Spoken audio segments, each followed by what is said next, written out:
మీరు software. Sir కంటే కొంచెం 7 సంవత్సరాలు ఫారెస్ట్ డిపార్ట్మెంట్ అవి ఇవి ట్రైనింగ్ ఉన్నాయి కూడా సరిపోయింది.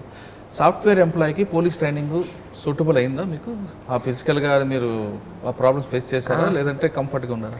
యాక్చువల్గా నేను సాఫ్ట్వేర్ ఎప్పుడు చేయలేదండి. బీటెక్ తర్వాత నుంచి సివిల్స్కే ప్రిపేర్ చేస్తూ ఉన్నాను. జాబ్ చేయకపోయినా మీరు సాఫ్ట్వేర్ ఫీల్డే కదా. అంటే పోలీస్ ట్రైనింగ్ అంటే చాలా యా. సో నా పీటీసీ అనంతపూర్లో ఎంటర్ అయ్యే వరకు ఎప్పుడు ఎక్కువ గ్రౌండ్లో పరిగెత్తడం అలా ఏమీ చేయలేదు. అండ్ నేను బాగా ఒబేస్ ఉండేదాన్ని, బాగా వెయిట్ కూడా ఎక్కువ ఉండేదాన్ని. సో చేయలేనేమో అనుకున్నాను. బట్ ఏది నేను ఎంతైతే అంత చేద్దాం, I should never give up అనే అనుకునేదాన్ని. అంటే టైం ఎక్కువ తీసుకున్నా కూడా చెప్పిన ప్రతి ఒక్కటి నేను కంప్లీట్ చేయడానికే చూసేదాన్ని, ఫిజికల్ యాక్టివిటీస్ అన్నీ. సో అలా అలా చేసుకుంటూ రావడం. అండ్ కొన్ని చేసిన తర్వాత ఓకే, నా ట్రైనింగ్ పీరియడ్లో నేను ఇది చేశానా, రోప్ ఉంటుంది, వర్టికల్ రోప్ పైకి ఎక్కడంలో మా బ్యాచ్లో అందరికన్నా నేనే లాస్ట్ నేర్చుకున్నా. కొంచెం కష్టమయ్యేది, పైకి వెళ్ళడం జారిపోవడం, పైకి వెళ్ళడం జారి కిందికి రావడం అలా. సో ఫైనల్గా ఒకరోజు ట్రిక్ నేర్చుకున్నాను, రోప్ పైన దాకా రీచ్ అయిపోయాను. సో అలా అది మేజర్ మైల్ స్టోన్ అనమాట ట్రైనింగ్లో. ట్రైనింగ్ అయిన తర్వాత ఫస్ట్ పోస్ట్ మీకు వైజాగ్. మీ వైజాగ్లో ఏసీపీ ఈస్ట్ జోన్ ఛార్జ్ ముందు మీరు చెప్పండి మేడం. సార్ మీరు ఐపీసీ ట్రైనింగ్ అయ్యింది తర్వాత ఎక్కడ మీ ట్రైనింగ్ ఎక్కడ ఇచ్చారు? ట్రైనింగ్ మొత్తం అంటే డిస్ట్రిక్ట్ ప్రాక్టికల్ ట్రైనింగ్ అంతా అనంతపురం. ప్రాక్టికల్ ట్రైనింగ్ ఎక్కడ? లేదు, అదే డిస్ట్రిక్ట్ ప్రాక్టికల్ ట్రైనింగ్ అంతా అనంతపూర్లోనే 7 months. దీని తర్వాత మాదేంటంటే శాండ్విచ్ టైప్ ఆఫ్ ట్రైనింగ్ అనమాట. ఫస్ట్ ఇనీషియల్గా ఒక 10.5 months అకాడమీలో ఉంటాము, 7 months మళ్ళీ ఫీల్డ్లో ఉంటాము. ఫీల్డ్ రియాలిటీస్ తెలిసిన తర్వాత వీటి గురించి అంటే మా ఎంటైర్ బ్యాచ్ ఒక 156 members వాళ్ళ డిస్ట్రిక్ట్స్కి వెళ్ళేసి రిటర్న్ వస్తారు. సో మేము షేర్ చేసుకోవడము, ఫ్యూచర్ ప్లాన్స్ వేసుకోవడము, మనం డిఎస్పీ అయిన తర్వాత ఏంటి అంటే ఏఎస్పీగా ఛార్జ్ తీసుకున్న తర్వాత నెక్స్ట్ ఎస్పీగా ఛార్జ్ తీసుకున్న తర్వాత ఏం చేయాలనేది అక్కడ డిస్కస్ చేసుకుంటాం 3 months పాటు. ఇది అయిపోయిన తర్వాత at the end of the 3 months period it is passing out period time.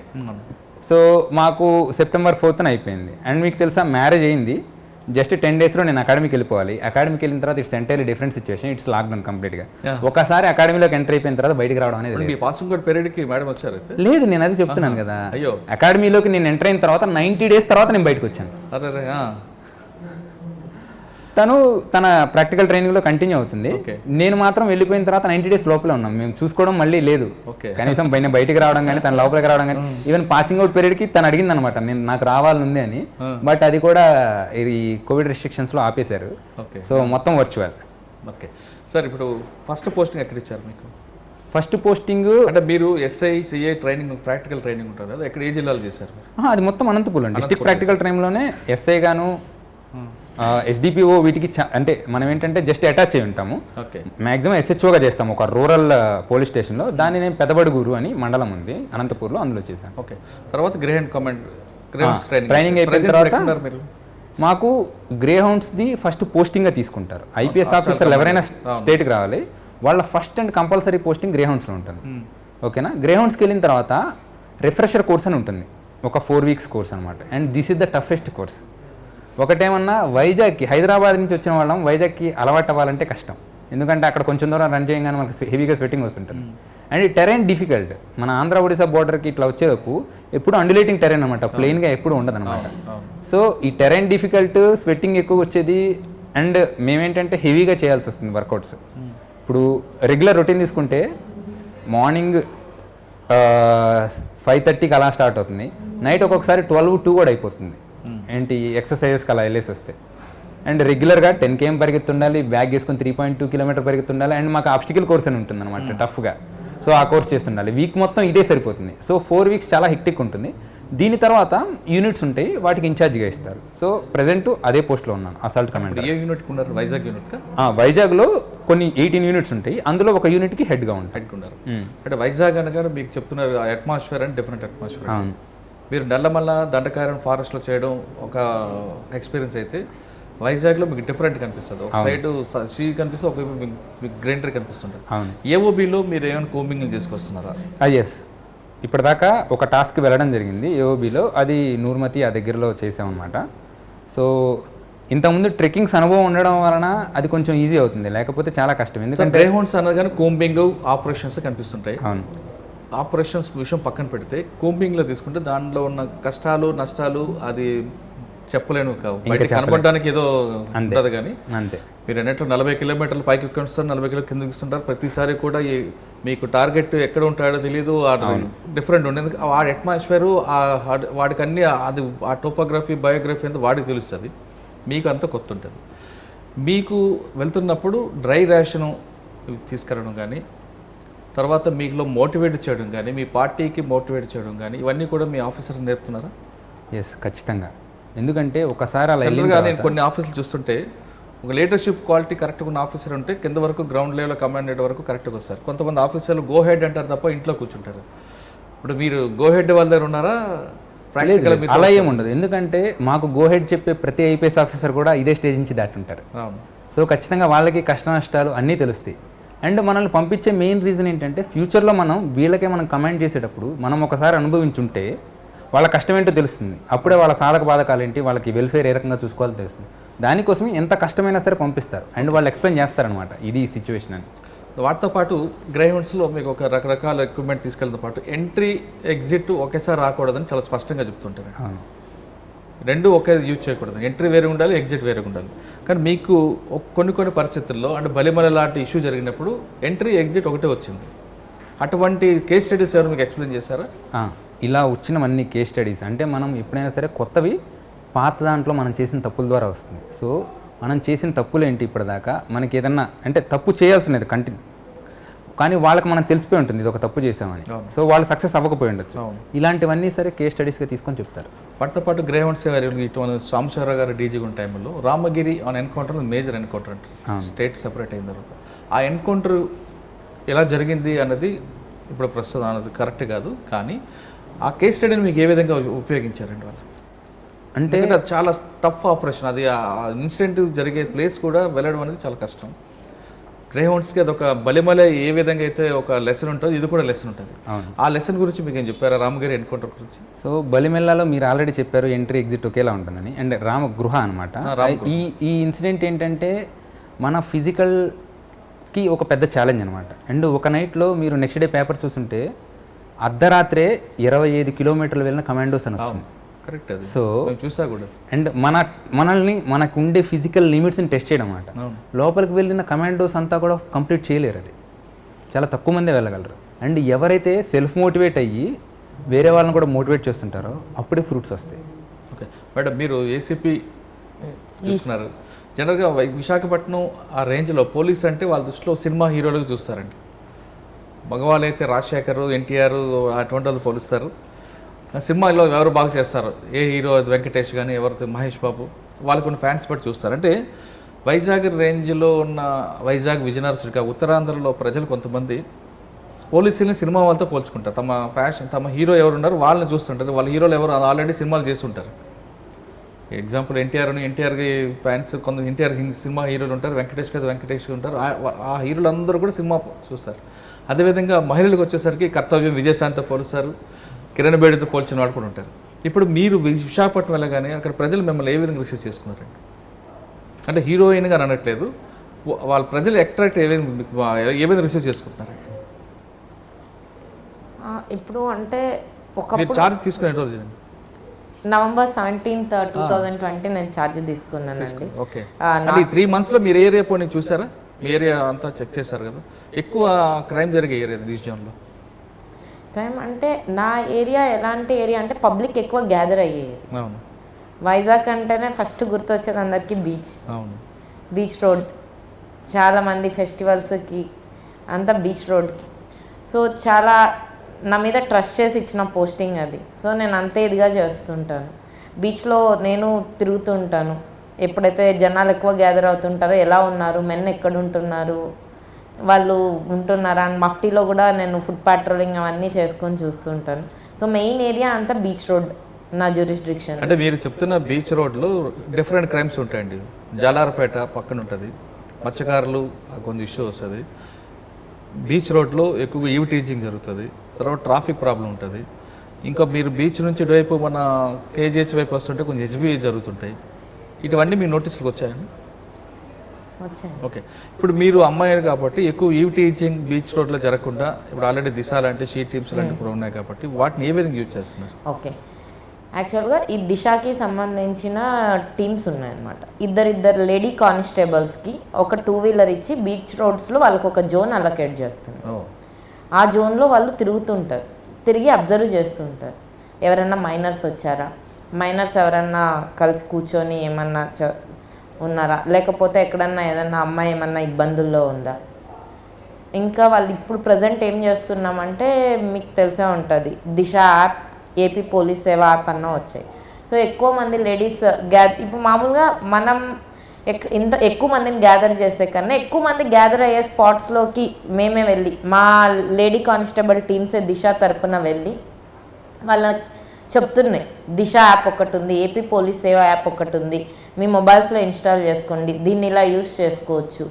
Even AP police సేవ యాప్లో కూడా మీకు వేరియస్ సర్వీసెస్ ఇన్ని ఉన్నాయి, ఇవన్నీ జస్ట్ మీరు ఒక 1 క్లిక్తో యూటిలైజ్ చేసుకోవచ్చు అని అలాంటివన్నీ విక్టిమ్ కాకముందు మీరు ఎడ్యుకేట్ చేస్తున్నారు. ఇదే కాకుండా బీచ్ రోడ్లో సెగ్వే వెహికల్స్ అని చెప్పి ఇంప్లిమెంట్ చేయడం జరిగింది రీసెంట్ టైమ్స్లో. సో ఆ సెగ్వే వెహికల్స్ ఏంటంటే ఎలక్ట్రానిక్ వెహికల్స్ అనమాట, సైక్లింగ్ స్పీడ్లోనే ఉంటాయి ఆల్మోస్ట్ అవి. సో అవి ఫుట్ పాట్రోలింగ్ కన్నా స్పీడ్గా సైకిల్ స్పీడ్లో ఒక మా మెన్ ఎవరైతే ఉన్నారో మంచి విజిబిలిటీ ఉంటుంది, కొంచెం ఎలివేటెడ్ హైట్లో. మామూలు మనం వాక్ చేసేటప్పుడు హైట్ వేరు, ఆ సెగ్వే వెహికల్ మీద ఎక్కినప్పుడు మన హైట్ కొంచెం ఇంక్రీజ్ అవుతుంది. సో ఇంక్రీజ్ అయ్యి అలా స్కేటింగ్ చేసుకుంటూ వెళ్ళినట్లా వెళ్ళి అబ్జర్వ్ చేయొచ్చు అనమాట. సో ఇలా అబ్జర్వ్ చేయడం ఇలాంటివి. ఇదే కాకుండా మీరు అన్నారు కదా ట్రాఫిక్ ఇష్యూస్ అని, సో పార్కింగ్ అంతా ప్రాపర్ స్పేస్లో ఇది చేసేలాగా ట్రాఫిక్ వాళ్ళ కోఆర్డినేషన్తో చాలా వర్క్ చేస్తున్నాము. తర్వాత మీరు ఈ వెహికల్స్ వైజాగ్ బీచ్ రోడ్లో అంటే మీకు స్పీడ్ డ్రైవింగ్స్ ఇవి కూడా గుర్తొస్తాయి. ఇలాంటివి అన్నీ నివారించడానికి కూడా కొన్ని స్టెప్స్ తీసుకుంటున్నాం. అలాంటివి ఏవైనా ఉంటే వాళ్ళని ఐడెంటిఫై చేయడం, లేదు అంటే మ్యాక్సిమం ఇలాంటి రేస్ బైకులు కానీ ఏమన్నా ఇల్లీగల్ యాక్ట్స్ పాల్పడే వెహికల్స్ అన్నిటికీ రిజిస్ట్రేషన్ నంబర్ ప్లేట్స్ ఉండవు ముందర కానీ వెనక. ఏదైతే ఈ ఫెస్టివల్ డేస్ వీకెండ్స్ ఉన్నాయో వెహికల్స్ అన్నీ తెచ్చి బీచ్లో పెడుతుంటారు కదా, సో నంబర్లెస్ వెహికల్స్ అవి ఐడెంటిఫై చేయడం, వాటి మీద దృష్టి పెట్టడం. సో అన్ని రకాలన్నమాట. సిటీకి వచ్చేసరికి traffic, crimes, law and order, తర్వాత ఇప్పుడు దిశ, అందరం కలిసి వర్క్ చేస్తున్నాం. ఓకే, జనరల్గా ఒక అమ్మాయి మీద అమ్మాయిని ఎవరైనా ఈవ్ టీచింగ్ చేసినా లేదా పసిపా పిల్లల మీద ఎవరైనా అగాత్యం చేయడానికి ప్రయత్నం చేసినా అటువంటి చేసిన ఎక్యూజ్డ్ మీకు దొరికాడు అనుకోండి, మీరు ఏం చేస్తారా?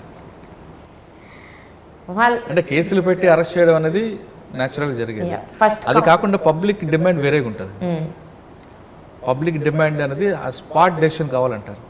ఆ స్పాట్ డెసిషన్ చేసినప్పుడు మీకు, ఎందుకంటే ఒక సాటి మహిళగా అంత క్రూరంగా హీనియస్ క్రైమ్ చేసిన వాడు మీ చేతికి దొరికాడు, పోలీస్ స్టేషన్లో అంటే పబ్లిక్ ముందు చేయకపోయినా పోలీస్ స్టేషన్లో దొరికినప్పుడు మీరు ఏం చేస్తారు? ఐ మీన్ అంటే నేను అంటుంది కొట్టమని నా ఉద్దేశం కాదండి, ఒక మహిళని పట్ల ఇది చేస్తున్నప్పుడు సాటి మహిళగా ఫస్ట్ మేము అనలైజ్ చేస్తామండి, ఎందుకు కానీ చేశాడు, ఫ్యామిలీ బ్యాక్గ్రౌండ్, కుదిరితే వాళ్ళ పేరెంట్స్ని పిలిచి కౌన్సిలింగ్ చేస్తాం, వాళ్ళని పిలిచి కౌన్సిలింగ్ చేస్తాం. And most important thing, immediate justice కోసం మా వంతు కృషి మేము అన్నీ చేస్తాం. ఎవిడెన్స్ కలెక్షన్లో ఎటువంటి ల్యాప్సెస్ అవి లేకుండా అన్నీ. ఓకే, అంటే మీరు ఒక కేస్ స్టడీలో మీకు ఫ్యామిలీ బ్యాక్గ్రౌండ్ చూస్తారు, పేరెంట్ పిలిపిస్తారు, మాట్లాడతారు. ఆ రిపీట్ అఫెండ్ క్రైమ్ చేస్తున్నాడు అనుకోండి, వాటిని ఏం చేస్తారు? అంటే మీకు కాదండి, యాజ్ ఎ పోలీస్ ఆఫీసర్గా కాకుండా సాటి మహిళగా అటువంటి క్రిమినల్ మీకు దొరికినప్పుడు మీ కోపం ఏ విధంగా ఉంటుంది? మీకు కసి అని కనిపిస్తుంది కదా, అది మీరు చూపిస్తారా లేదా చట్ట పరిధిలో అని చేసుకుని వెళ్ళిపోతారా? సరే, చెప్పడానికి ఇబ్బందిగా ఉంది, నాకు అర్థమవుతుంది. సరే అండి, వైజాగ్లో ఉన్న అమ్మాయిలకి, మహిళలకి, ఈస్ట్ జోన్ల ప్రజలకి మీరు ఇచ్చే భరోసా అని చెప్పండి. మేము ఇచ్చే భరోసా ఆల్వేస్ నా అఫీషియల్ నంబర్ ఎప్పుడు అవైలబిలిటీలో ఉంటుందండి. 24/7 నేను ఎప్పుడు ఎవరు నా నంబర్కి కాల్ చేసినా నేను అవైలబిలిటీలోనే ఉంటాను. ఇదే కాకుండా నా మొత్తం సిటీ అంతా ఉన్న ప్రతి ఒక్క స్టేషన్స్లో మా సిపి సార్ సజెషన్స్ మేరకు స్టేషన్కి ఒక సబ్ కంట్రోల్ అన్నది ఓపెన్ చేయడం జరిగింది. సో సబ్ కంట్రోల్ ఏంటి అంటే ప్రతి ఒక్క స్టేషన్ లిమిట్స్లో the most busy centre most busiest సెంటర్ని ఒకదాన్ని ఐడెంటిఫై చేసి అక్కడ సబ్ కంట్రోల్ అన్నది పెట్టినాం. ఆ సబ్ కంట్రోల్లో పోలీస్ మెన్ అనే వాళ్ళు రౌండ్ ద క్లాక్ అవైలబిలిటీలో ఉంటారు. సో ఏది జరిగినా సబ్ కంట్రోల్లో వచ్చి చెప్పొచ్చు. తర్వాత సిటీ మొత్తం పీసీఆర్ వెహికల్స్, పోలీస్ కంట్రోల్ రూమ్కి సంబంధించిన కొన్ని vehicles, Rakshak vehicles, blue Colts ఇవన్నీ తిరుగుతూ ఉంటాయి. మెన్ బాగా విజిబుల్గా పెడుతున్నాం. ఏది జరిగినా వాళ్ళ దృష్టికి వస్తే వాళ్ళు మా దృష్టికి తీసుకొని వస్తారు. అండ్ వాళ్ళలో కూడా అంతే ట్రాన్స్పరెన్సీ పెంచడానికి మేము చాలా మెజర్స్ అన్నీ తీసుకొని ప్రతి ఒక్క లెవెల్లో ఉన్న పోలీస్ డిపార్ట్మెంట్ స్టాఫ్ అందరూ అకౌంటబుల్గా ఉండి ఏది జరిగినా సుపీరియర్స్కి కన్వే చేసి ఇమీడియట్గా చట్టపరంగా ఏం యాక్షన్ తీసుకోవచ్చో యాక్షన్ తీసుకోవడానికి ప్లాన్ ఆఫ్ యాక్షన్స్ అన్నీ రెడీగా పెట్టి అలా మూవ్ అవుతుంది. ఓకే, ఇప్పుడు ఫైనల్గా పోలీస్ డ్యూటీ మీట్లో ఇప్పుడు జరుగుతున్న కార్యక్రమంలో మీ కంట్రిబ్యూషన్ ఏంటి? మా కంట్రిబ్యూషన్ వచ్చి వైజాగ్ సిటీ తరఫున ఒక స్టాల్ అరేంజ్ చేశాను. వైజాగ్ సిటీ పోలీస్ ఇందాక నేను మీకు ఎక్స్ప్లెయిన్ చేశాను కదా, కొన్ని బీచ్ రోడ్డుకి సంబంధించి నేను కొన్ని ఎక్స్ప్లెయిన్ చేశాను. ఇలాంటివే కాకుండా వైజాగ్ సిటీలో ప్రీ లిటిగేషన్ కౌన్సిలింగ్ ఫోరం అని ఒకటి ఉంది, సివిల్ డిస్ప్యూట్స్కి సంబంధించి. అలాంటివన్నీ ప్రజెంట్ చేసాం. తర్వాత వైజాగ్ సిటీ పోలీస్ ఒకప్పుడు పాస్ట్ ఎలా ఉండేది, హిస్టారికల్ బిల్డింగ్స్ కొన్ని, వెపన్స్ కొన్ని, అలాంటివన్నీ డిస్ప్లే చేసి ఇవన్నీ మేము ప్రిజర్వ్ చేసినవే కాకుండా ప్రిజర్వ్ చేసిన వాటి దగ్గర నుంచి లేటెస్ట్గా మేము తీసుకొని వచ్చినవి. And plus Vizag city police men ఎన్ని స్ట్రగుల్స్ ఫేస్ అయ్యారు కొన్ని ఇష్యూస్ జరిగినప్పుడు. రీసెంట్గా కోవిడ్ అందరికీ తెలిసిందే. కోవిడ్ టైంలో సిటీ పోలీస్ ఎలాంటి సర్వీసెస్ చేశారు. తర్వాత ఎల్జీ పాలిమర్స్ మీకు తెలిసిన ఇష్యూనే. ఆ టైంలో పోలీస్ మెన్ నైట్ ఆ కొద్ది టైంలో ఆ గోల్డెన్ అవర్లో ఎలా రెస్క్యూ చేశారు, ఎంత స్ట్రగుల్ అయ్యారు, అలాంటివి అన్నీ డిస్ప్లే చేసి అదొక స్టాల్ రిలేటెడ్ ఆర్గనైజేషన్ ఒకటి చూసుకున్నానండి. అవే కాకుండా మొత్తం ఓవరాల్గా డ్యూటీ మీట్లో ఈ దిశ యాప్కి సంబంధించి కొన్ని డెమోస్ ఇస్తున్నాము, ఎలా దిశ టీమ్ అన్నది వర్క్ చేస్తుంది స్టేట్లో అని. సో ఆ డెమో టీంలో కూడా ఒక మెంబర్గా. ఓకే సార్, మీ వైపు నుంచి ఇక్కడ కంట్రిబ్యూషన్ ఏంటండి? సో మేము ఆల్రెడీ ఇక్కడికి వచ్చి 10 days అయింది. సో ఇనీషియల్గా మనం బ్రెయిన్ స్టామింగ్ చేయాల్సి వస్తుంది ఏదైనా పెద్ద ఈవెంట్ చేయడానికి. సో ఆ బ్రెయిన్ స్టామింగ్ స్టేజ్ నుంచి నేను స్పెసిఫిక్గా చూసుకుంటుంది ఏంటంటే అకామిడేషన్ ఆఫ్ ఆల్. ఇప్పటి వరకు సుమారుగా 1550 మెంబర్స్కి వి ప్రొవైడ్ ద అకామిడేషన్. దీంతోపాటు వాళ్ళు వస్తున్నారంటే ట్రావెల్ ప్లాన్స్ తెలుసుకోవాలి, ఇక్కడ అకామిడేషన్ ప్రొవైడ్ చేయాలి, దానికి ఫుడ్ చూసుకోవాలన్నమాట. సో వీటన్నిటికీ కావాల్సింది కోఆర్డినేషన్. సో నేను కంట్రోల్లో ఉంటూ వీటన్నిటికీ సంబంధించి ఎవరు ఎక్కడున్నారు, ఏంటి, ఎవరిని కాంటాక్ట్ అవ్వాలి, how they have to coordinate అనేది చూసుకుంటున్నాను. ఇంతేకాకుండా సీనియర్ ఆఫీసర్స్ వస్తున్నప్పుడు వాళ్ళకి ఏమన్నా కావాలా, ఫెసిలిటేట్ చేయాలా. ఇప్పుడు తిరుపతికి వస్తున్నారంటే అందరికీ దర్శనం చేసుకోవాలని ఉంటుంది. సో వాళ్ళు ఏ రకంగా ఎక్కడికి వెళ్ళాలి, ఇవన్నీ కూడా కోఆర్డినేట్ చేసుకుంటూ కంట్రోల్లో ఉంటున్నాను. అండ్ ఇదే కాకుండా ఇంకొకటి ఏముంటుందంటే నేను పర్సనల్గా ఒక బ్యాచ్గా మేము యంగ్ ఆఫీసర్స్ అంతా కలిసి యూనివర్సిటీస్కి, ఇన్స్టిట్యూషన్స్కి, కాలేజెస్కి ఇలా వెళ్ళి యూత్తో ఇంటరాక్ట్ అవుతున్నాం. ఎందుకంటే యూత్కి సంబంధించిందే ఎక్కువ. మనము ఎక్కువ క్రైమ్స్ ప్రివెంట్ చేయాల్సి వస్తుంది. ఆ క్రైమ్ ప్రివెంట్ చేసేస్తే మనకి పెద్ద ఇష్యూ ఉండదు. దీనికోసం ఇక్కడ 2 రోజులు సింపోజియం జరుగుతుంది. ఒకటి సైబర్ సేఫ్టీ గురించి, ఇంకోటి ఉమెన్ సేఫ్టీ గురించి. దీని గురించి వాళ్ళకి ఎడ్యుకేట్ చేసేసి వాళ్ళని ఇక్కడికి వచ్చేలాగా, నెక్స్ట్ ఆన్లైన్లో కూడా అటెండ్ అయ్యేలాగా నేను హెల్ప్ చేస్తున్నాను. సార్ ఫైనల్గా డ్యూటీ మీట్లో ఇప్పుడు వస్తున్న జనరేషన్కి యూస్ఫుల్ అవుతుందా లేదా? ఖచ్చితంగా అండి. ఇప్పుడు యంగ్ జనరేషన్ అంతా స్మార్ట్ ఫోన్స్ వాడడం మొదలుపెట్టారు. ఈ స్మార్ట్ ఫోన్స్లో మనకు తెలియకుండా ఎన్నో రకాల ప్రాబ్లమ్స్ వస్తుంటాయి. మనం బ్యాంకింగ్ యాప్స్ కానీ, నెక్స్ట్ మన ఫొటోస్ సేవ్ చేసుకోవడం కానీ, ఇవన్నీ మన మొబైల్ వరల్డ్ అయిపోయింది. మన మొబైలే మన వరల్డ్ అయిపోయింది. మొబైల్ చేతిలో లేకపోతే కష్టమైపోతుంది. సో దీనికి సంబంధించి మనం సైబర్ సేఫ్టీ ఎక్స్పర్ట్స్ అందరినీ పిలిపించేసి how you have to be safe in a cyber world దాని గురించి చెప్పడం జరిగింది. అండ్ కొత్తగా వచ్చే దాంట్లో ఉమెన్ ఇష్యూస్ కూడా చాలా ఎక్కువైపోయినాయి. వాళ్ళకి ఆన్లైన్లోనూ ఆఫ్లైన్లోనూ చాలా రకాల ప్రాబ్లమ్స్ ఫేస్ చేస్తున్నారు. దీని గురించి ఒక ఎంటైర్ డే ఎక్స్పర్ట్స్ అందరినీ పిలిపించేసి వాళ్ళు దీన్ని ఎలా అవాయిడ్ చేసుకోవాలి, వాళ్ళని వాళ్ళు ఎలా ప్రొటెక్ట్ చేసుకోవాలి, ఏ నెంబర్స్ కాల్ చేయాలి, వాళ్ళ ఫోన్లో ఏ రకమైన యాప్స్ ఇన్స్టాల్ చేసుకోవాలి, ఒకవేళ కష్టం వస్తే ఎవరికి కాల్ చేయాలి, ఇలాంటివన్నీ కూడా వాళ్ళకి అవేర్నెస్ క్రియేట్ చేసేస్తే సో సైబర్ వరల్డ్లోనూ మనం సేఫ్గా ఉంటాము. నెక్స్ట్ ఉమెన్ అందరికీ సేఫ్టీ కూడా ప్రొవైడ్ చేస్తాము. ఇది వాళ్ళకి సంబంధించిన రోల్ అనమాట. అంతేకాకుండా యంగ్ ఆఫీసర్స్ అందరినీ ఇక్కడ ఉంచడానికి ఇంకో ఉద్దేశం ఏంటంటే యూత్ని మోటివేట్ చేయడం. యూత్ చెడు మార్గాల్లో వెళ్తున్నప్పుడు మనం కనిపించేసి ఒక యూనిఫామ్లో ఒక ఆఫీసర్ కనిపించాడంటే వాళ్ళు ఎంతో కొంత మోటివేట్ అవుతుంటారు అనమాట. ఇప్పుడు నా ఈ ప్రసంగం విని యూట్యూబ్లో చూసే వాళ్ళంతా కూడా ఎంతో కొంత మోటివేట్ అవుతుంటారు. నేను ఆఫీసర్ అవ్వాలి, నేను ఎప్పుడైనా సరే యూనిఫామ్ వేసుకోవాలని. సో వాళ్ళందరినీ ఇక్కడ పిలిపించేసి ఇంతమంది ఆఫీసర్లని వాళ్ళు చూసిన తర్వాత వాళ్ళు ఖచ్చితంగా మోటివేట్ అవుతారు. వాళ్ళకు గోల్ అనేది డిసైడ్ అవుతారనమాట. ఇంత ఉంటుంది అంటే చదువుకునే టైంలో వాళ్ళకి అంత తెలియకపోవచ్చు, వేరేదేది ఎంజాయ్మెంట్ ఇట్లా అనుకుంటారు. కానీ ఒకసారి గోల్ డిసైడ్ అయిపోయిన తర్వాత వాళ్ళు ఎంతైనా కష్టపడి చదువుతారు. సో మా ఈ డ్యూటీ మీట్కి వచ్చి లేకపోతే మా ఈ వీడియోస్ చూసేసి యంగ్ ఆఫీసర్స్ ఎంత కష్టపడ్డారో తెలిసిన తర్వాత వాళ్ళు మోటివేట్ అయితే ఒకళ్ళైనా ఇద్దరైనా అది మాకు సాటిస్ఫాక్షన్ అనిపిస్తుంది. ఇప్పుడు నేను ఇందాక ఒక ఆఫీసర్ గురించి చెప్పాను, మీకు అక్కడ ఒక చిన్న ఇన్సిడెంట్ చెప్పాలి. నేను ఐపీఎస్ సెలెక్ట్ అయిన తర్వాత నాది పేపర్లో చూసి అద్దంకి శ్రీధర్ బాబు గారు ఇతను ఎక్కడున్నాడో కనుక్కోండి అని నా నెంబర్ కనుక్కొని వాళ్ళ సీసీ నాకు కాల్ చేసిన తర్వాత నేను ఫస్ట్ టైం ఆఫీసర్ని కలవడం జరిగింది. ఇప్పుడు నేను అన్న అని పిలుస్తాను అతన్ని. సో అది అతనికి సాటిస్ఫాక్షన్ ఉంటుంది, నాకు సాటిస్ఫాక్షన్ ఉంటుంది. నేను ఒకరిని చూసి మోటివేట్ అయ్యాను, నేను వాళ్ళని కలిశాను అన్న అని, అంటే ఇప్పుడు అంత క్లోజ్ అయిపోయాను. అదే రకంగా మా అన్నకు కూడా అంత సాటిస్ఫాక్షన్ ఉంటుంది, ఒక అతను నన్ను చూసి మోటివేట్. సేమ్ నా నెక్స్ట్ జనరేషన్ కూడా ఇప్పుడు నన్ను చూసి ఒకళ్ళు మోటివేట్ అయ్యి ఇలా ఫీల్ అయ్యారనుకోండి. అది ఆల్రెడీ ఒక ఇన్సిడెంట్ జరిగింది. ఈ రీసెంట్గా మనకి ఇప్పుడు మళ్ళీ ఎవ్రీ ఇయర్ సివిల్స్ జరుగుతూనే ఉంటుంది కదా, ఇంటర్వ్యూ కోసం గైడెన్స్ కోసం కాల్ చేశాడనమాట. ఎప్పుడు కుదిరితే అప్పుడు ఒక హాఫ్ అన్ అవర్ అలా మాట్లాడేవాడిని. తను మొత్తం ఏమైనా డౌట్స్ ఉన్నా సరే వాట్సాప్లో పెట్టేస్తాడు. He doesn't wait for my reply. నేను ఎప్పుడైనా దొరికితే తనకు కాల్ చేస్తాను. He got 536 rank. సో అది కూడా నాకు సాటిస్ఫాక్షన్ వస్తుంది. ఓకే సార్, ఫైనల్ క్వశ్చన్ మీ ఇద్దరికండి. ఐపీఎస్ అవ్వాలనే కోరిక మేరకు మీరు రకరకాల జాబులు చేసుకుంటారు. కుటుంబం ఆర్థికంగా సహకరించకపోయినా ఆ సంకల్ప బలం గట్టిగా తీసుకోవడంతో, నమ్మడంతో మీరు సెంట్రల్ గవర్నమెంట్ జాబ్ చేశారు, అన్ని రకాల జాబ్ చేసుకుంటూ ఫైనల్గా మీరు ఐపీఎస్ని గోల్ సాధించారు. ఇప్పుడున్న జనరేషన్కి, మీ తర్వాత జనరేషన్ కానీ మీలాగా రావాలంటే ఎలాంటి స్టెప్స్ ఎక్కాలి? అంటే ఏదో ఒక జాబ్ సంపాదించాము కానీ అక్కడితో క్లోజ్ చేయమంటారా? లేదు మన గోల్ అంటే ఐపీఎస్ అవ్వచ్చు, ఐఏఎస్ అవ్వచ్చు, ఏదైనా అవ్వచ్చు, ఆ గోల్ రీచ్ అవ్వడానికి కష్టపడమని చెప్తారా మీరు? బట్ మీరు బీటెక్ చేశారు కానీ నాన్నగారు ఎక్కువగా ప్రోద్బలం ప్రెజర్ ఇవ్వడంతో మీరు యూనిఫామ్ తీసుకున్నారు. అంటే అందరు పేరెంట్స్ ఆ విధంగా సపోర్ట్ చేయమని చేయాలా? లేదా ఇప్పుడున్న అమ్మాయిలకి మీరు ఇచ్చే మెసేజ్ ఏంటంటే? ఫస్ట్ మీరు చెప్పండి. నేను ఫస్ట్ ఒకటి చెప్తాను. ఫస్ట్ మీరు వద్దండి మేడం చెప్పండి. ఇందాక ఫస్ట్ మీకే ఇచ్చారు. సరే సరే.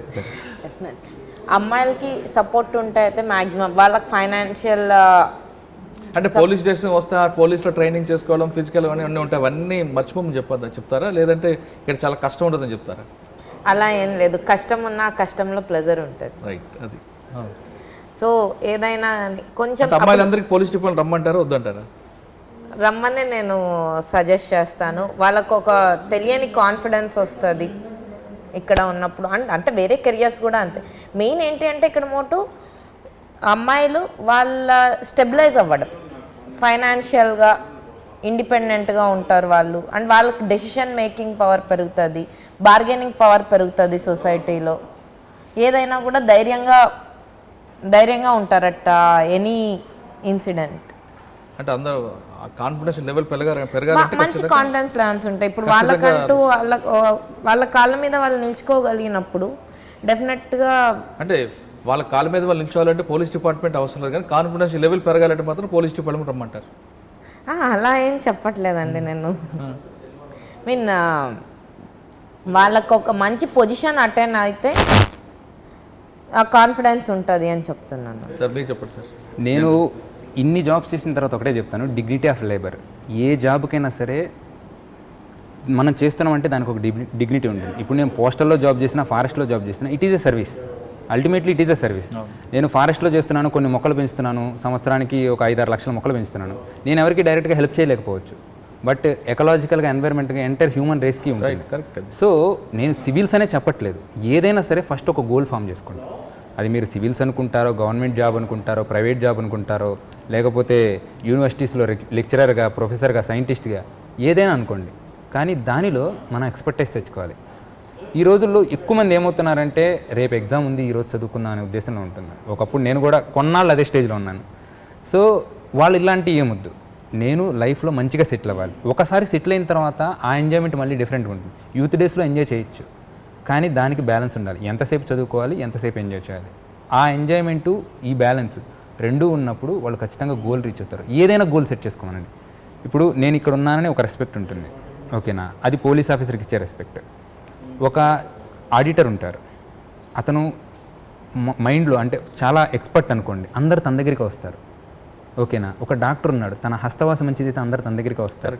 ఒక ఫోటోగ్రాఫర్ ఉన్నాడు, ఒక ప్రొఫెషనల్ అయితే తన దగ్గరికి వస్తారు. సో ఏ ప్రొఫెషన్ అయినా తీసుకోండి, దానిలో ఎక్స్పర్టైజ్ తెచ్చుకోండి, ఇదే నేను చెప్తాను. సార్ మీ వ్యక్తిగత క్వశ్చన్, చిన్న క్వశ్చన్ మేడం, మీరు సార్ అని పిలుస్తున్నారా మనీ అంటారా?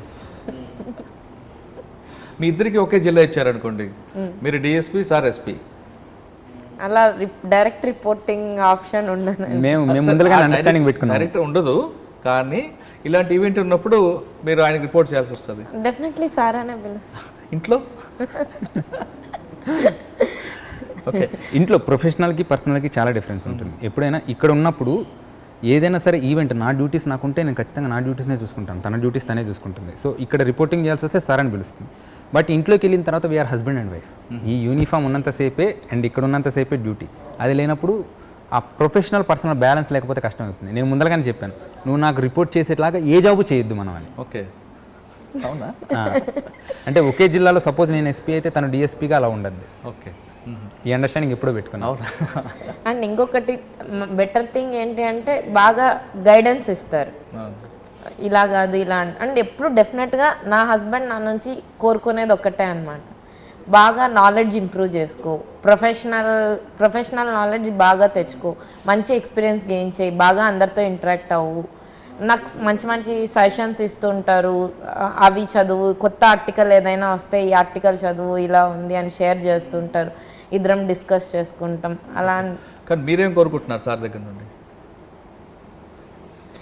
నేను సార్ దగ్గర నుంచి ఏం కోరుకోవట్లేదు, కానీ నా నుంచి అంటే ఐ మీన్ తన ప్రొఫెషనల్ కెరియర్ బాగా ప్రోగ్రెస్ అవ్వడానికి నేను డెఫినెట్లీ ఎప్పుడు సపోర్టే చేస్తాను, అర్థం చేసుకుని.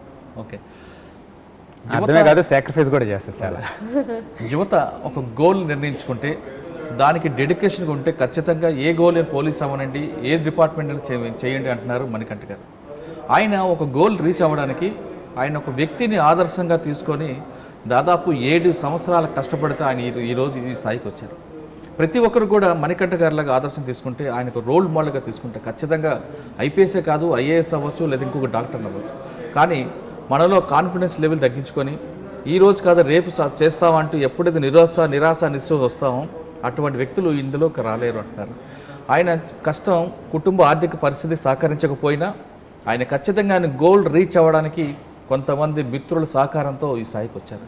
ఆయన చెప్పేది చాలా స్పష్టంగా, ప్రతి ఒక్కరు కూడా ఎంజాయ్మెంట్ ఎంతో ఇంపార్టెంటో మన గోల్ కూడా అంతే important, commitment is the better అంటున్నారు. ఖచ్చితంగా రండి అంటున్నారు. ఇక మేడం తీసుకుంటే ప్రతి అమ్మాయి కూడా పోలీస్ డిపార్ట్మెంట్ రండి, ఇక్కడ చాలా ఆపర్చునిటీ ఉంటాయి. మనలో శక్తి, మన మహిళల యొక్క కాన్ఫిడెన్స్ లెవెల్ పెరగాలంటే మిగతా డిపార్ట్మెంట్ల కన్నా పోలీస్ డిపార్ట్మెంట్లో ఎక్కువ ఉంటుంది. ఇక్కడ పవరు మైండ్ పవర్తో పాటు మజిల్ పవర్ కూడా అప్పుడప్పుడు చూపించచ్చు అని చెప్తున్నారు. ఖచ్చితంగా ప్రతి ఒక్కరు కూడా యువత అందరూ రాబోయే జనరేషన్ ఎవరైనా సరే మణికంఠ గారిలాగా, హర్షిత గారిలాగా ఆదర్శంగా తీసుకోండి. మీరందరూ కూడా ఇటువంటి రీచ్ గోల్డ్కి ఐపీఎస్ఎల్ అవ్వండి, లేదా కేవలం పోలీస్ అని అవ్వండి. ఖచ్చితంగా ప్రజలకి నేరుగా సేవ చేయాలంటే మిగతా డిపార్ట్మెంట్ల కన్నా పోలీస్ అనేది ఎక్కువగా ప్రజలకు సేవ చేస్తారు. కాబట్టి అందులో 24 గంటలు ప్రజలకు అందుబాటులో ఉన్నది, ప్రజలకు నేరుగా సేవ చేసే డిపార్ట్మెంట్ పోలీస్ డిపార్ట్మెంట్. ఖచ్చితంగా వీళ్ళిద్దరిని ఆదర్శంగా తీసుకోండి. ప్రతి ఒక్కరూ కూడా పోలీస్ డిపార్ట్మెంట్కి రండి. ఇది ఈ వారం ఎక్స్క్లూజివ్ ఇంటర్వ్యూ. వచ్చే వారం మరో గెస్ట్తో మళ్ళీ కలుద్దాం. అంతవరకు నమస్కారం. అందరికీ నమస్కారం. నా పేరు Manikanta, IPS 2018 batch. Present assault commander in గ్రేహౌండ్స్లో ఉన్నాను. For more videos subscribe iDream. Hi, this is Harshita Chandra, Vizag east ACP. Subscribe iDream for more videos. Thank you. Hello, this is Renu Desai. Please subscribe to iDream. Subscribe iDream. For more videos, subscribe iDream. Hi, this is Revati Chaudhary. For more videos, please subscribe iDream. For more videos, please subscribe iDream. మీరందరూ కూడా iDream ఛానల్ని subscribe చేయాలని కోరుకుంటున్నాను.